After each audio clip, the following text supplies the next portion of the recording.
जब पशुओं को मिलेगा प्यार और मिल्को मोर पशु आहार तो दूध बहेगा, मुनाफा बढ़ेगा। मिल्को मोर पशु आहार।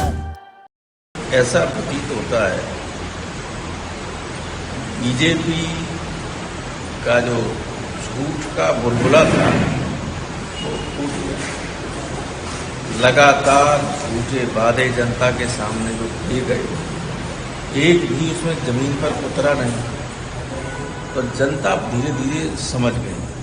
धार्मिक उन्माद पैदा करने की कोशिश की, उससे भी जनता खबरदार हो गई कि ये तो सिर्फ वोट की राजनीति के लिए ही धर्म का उपयोग करना चाहती है। जनता ने उन सारे धार्मिक स्थलों से जहां लोकसभा से लेकर अब तक चुनाव हुए बीजेपी को हरा दिया।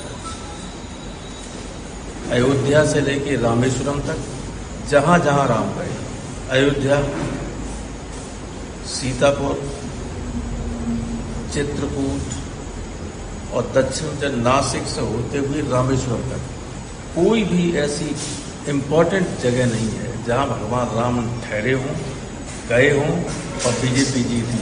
कोई जगह नहीं। अब कल जो है बद्रीनाथ में जीत हुई।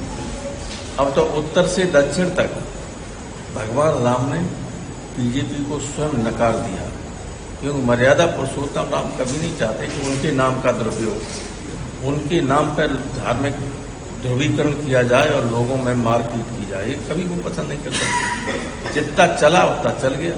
अब तो उनकी कोप का भाजन इन्हें होना पड़ेगा। इन्होंने कर्नाटक में बजरंगबली का दुरुपयोग करना चाहा तो कर्नाटक में बजरंगबली ने टांग तोड़ दी।